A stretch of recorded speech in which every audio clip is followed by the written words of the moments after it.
My hope is that by the end of June, I can be flying to other countries. Well, that didn't happen.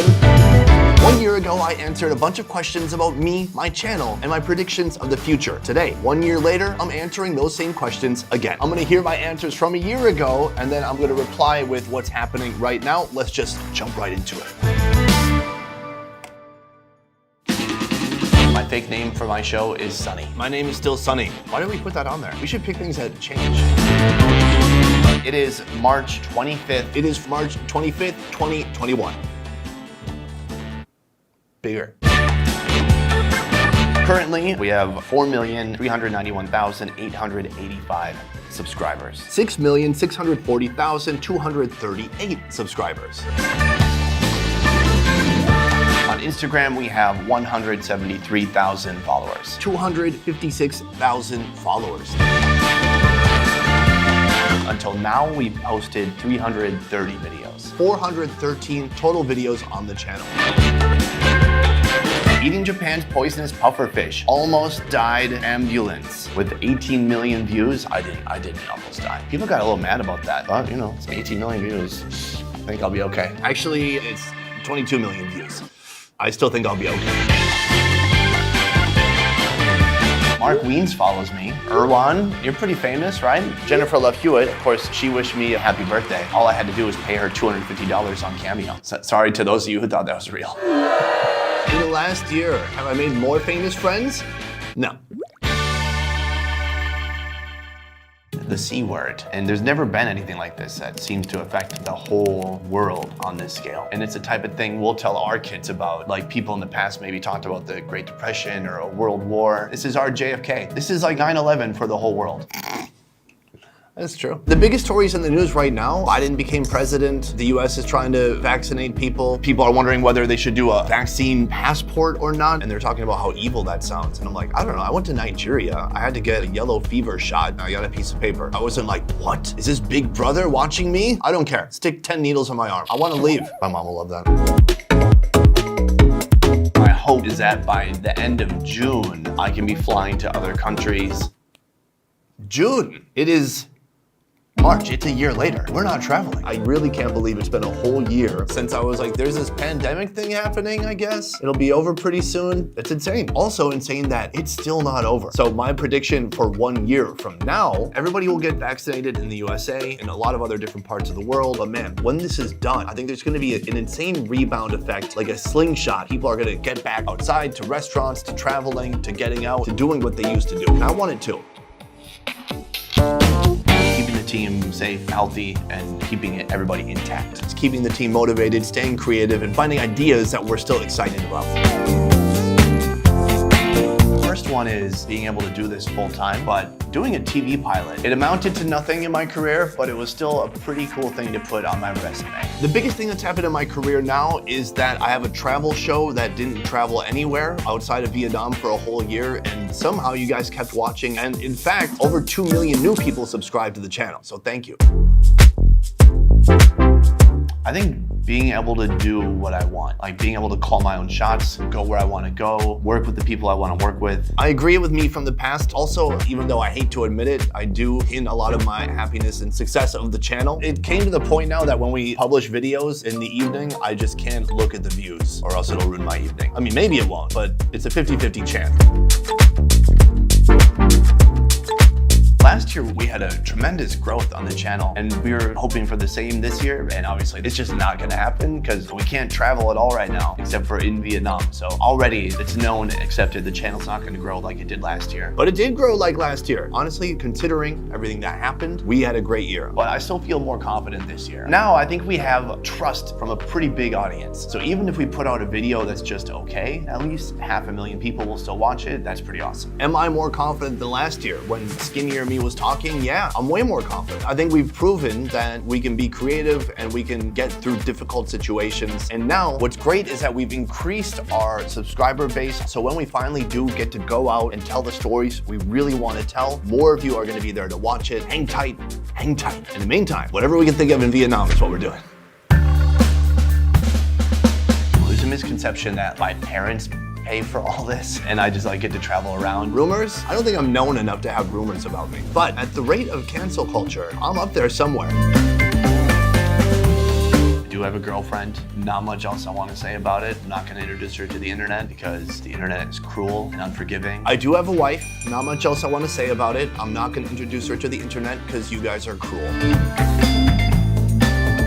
I would say if I go somewhere that is like a tourist hotspot, especially an Asian country, Vui Vien in Vietnam, Koh San Road in Thailand, those are the type of places I get noticed. Since we've focused all our attention in Vietnam, we've worked with so many local street food vendors and international places and expats, I get recognized a lot more in Vietnam now. Pretty much every time I go out, somebody will be like, hey, are you the food guy? And I go, Food Ranger? And they go, yeah, you're Food Ranger. And I'm like, that's right. And we take a picture and then they tag Food Ranger.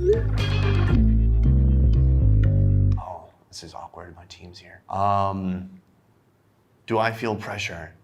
Yes. A pressure to deliver for my team, whether it's like going out and shooting videos or giving editors a performance worth editing, steering the ship in the right direction, making the right choices overall. All of that adds some pressure to me, but I don't think that's a bad thing. I think that's all right. Like the pressure of leadership is a pressure that I welcome. Yeah, I still feel the same as me a year ago. Any job that you're passionate and excited about should have some level of difficulty, some challenge, and that challenge should bring a little bit of pressure. And that's what keeps people sharp and keeps people on their toes. And that's good, because you either learn from it or you grow from it. A couple months ago, I would have said like around Vietnam, we've shot everything, there's not much more to shoot. And now my perspective's been kind of dialed back and I'm like, oh, we can think of like 20 things to shoot here. And so when I'm able to travel again, I think I'm gonna be grateful for wherever I can go. Our next trip takes place in a few days. We're going to the northwest of Vietnam, still in Vietnam. But it's gonna be a good trip because it's gonna be the most rural, rugged, kind of non-Vietnam feeling place in Vietnam with very different cultures and ethnic minority groups. It's gonna be a lot of fun. My hope is to kind of reignite the passion for travel and to actually get out there traveling.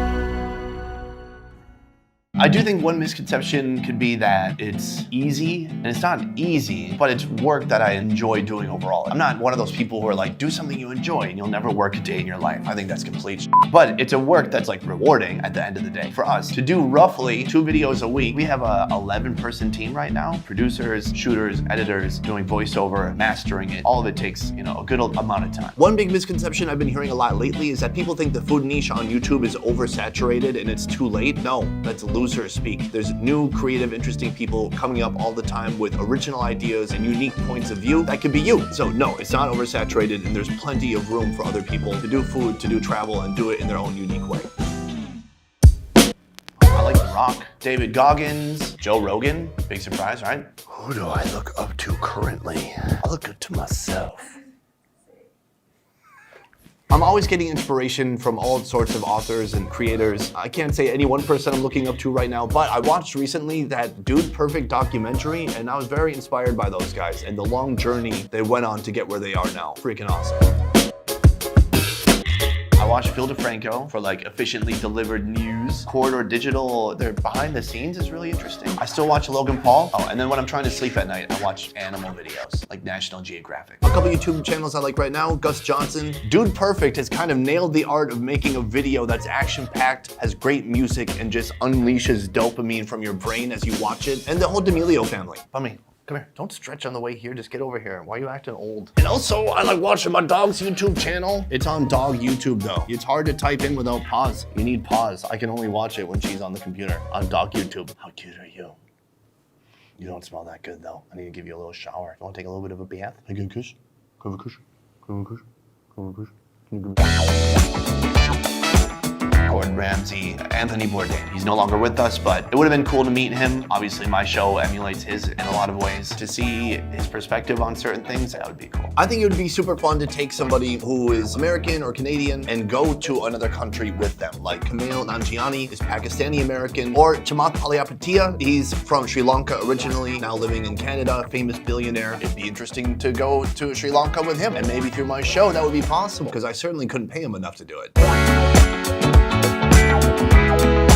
Over the last year, the main focus has been how do I offload everything I don't have to do and and put it on someone else. A big one is editing. I stopped editing like 6 months ago. And it's the best thing I ever did. I don't know why I was still editing. So now we have like a super solid team of editors. There's 1, 2, 3, 4 different guys. They all have their own styles. I notice it. I don't think you do. And beyond that, if you told me years and years ago that we would have a team of 4 people who all speak English as a second language, and you told me they'd be able to edit my videos and make them really funny too, I wouldn't believe you. The amount of humor they're able to add to the videos, especially when English is their second language, they've never lived in a Western culture, I think that's awesome. And so that's been the biggest change, getting stuff off of my plate and putting it into the hands of trusted professionals. 1 year ago, I realized we're gonna be in Vietnam for some time, and so we kind of tried to adjust for that. We changed our team a little bit. We hired another Vietnamese local producer. We got a local production assistant to help us on shoots, and we kind of geared the team toward being able to do production after production here in Vietnam.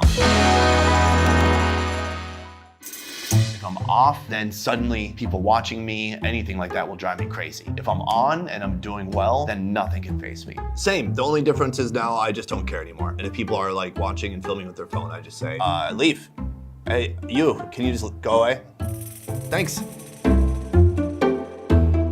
I try to make sure I'm hungry. I don't drink the day before. There's usually like a warm-up period if I've been away from the camera for a while. But after an hour or two getting warmed up, getting into it, then it's good. It used to be harder to get kind of into the groove. These days, I'm a lot better at it. If I'm having a day of high doubt or low confidence, I will go look at an old video of myself where I really like my performance and my candor and my vibe, and I'll kind of soak that in, and I'll be like, that's you. That's what you're like.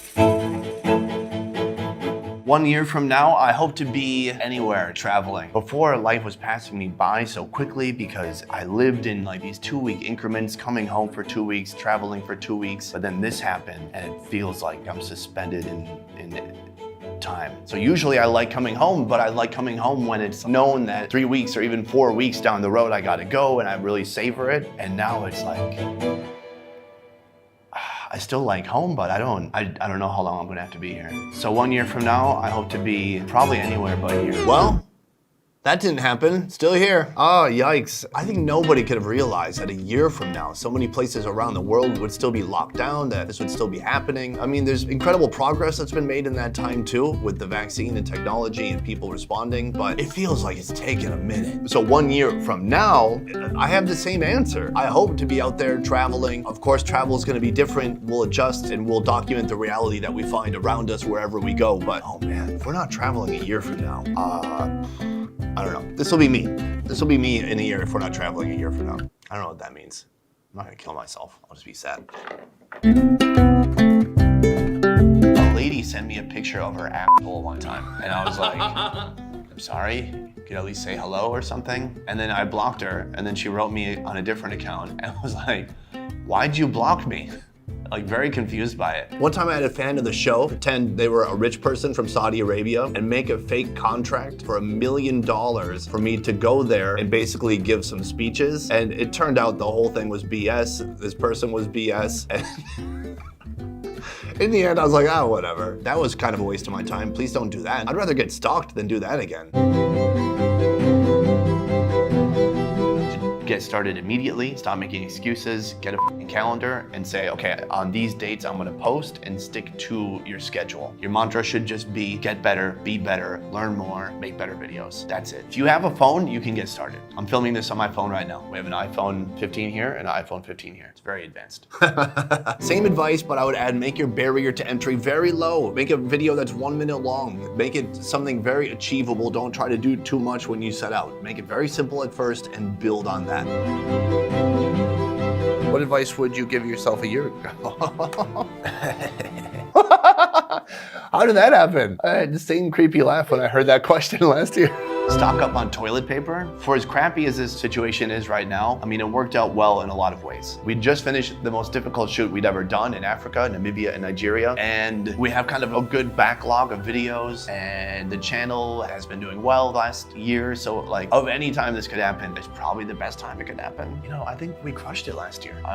Sorry, past self, you crushed it. I love that I was confident a year ago. Looking back, what advice would I give myself? I would just tip myself off and I would say, hey man, this pandemic thing, it's not 3 months, it's not 6 months, it's a while. And I tried doing that early on and not getting too excited about these short-term goals. There's no way I thought it was gonna be a whole year. So a year ago, I would have been like, hey, plan for like a year and a half.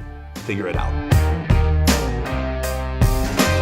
Hey man, you did all, wait, huh? Say to myself in a year, say to my future self? Oh, what am I gonna say? I'm here, it's been a year. What are you gonna say to me? What do people usually say to their future self? I don't know how to answer that. What would you say to your future self? You could say, don't get married or don't have kids. Great advice, Gabby. Dear future self, brush your teeth more often.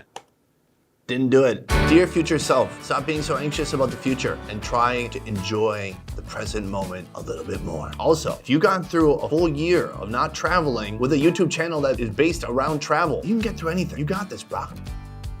Future bro. That's it. We're gonna do this again next year. I hope you enjoyed it. Let me know downstairs in the comments if you enjoyed it and if you have a nice comment or if you have other questions that we should add to these questions that I should ask myself each year. We'll keep it going. Thank you for watching. I will see you next time.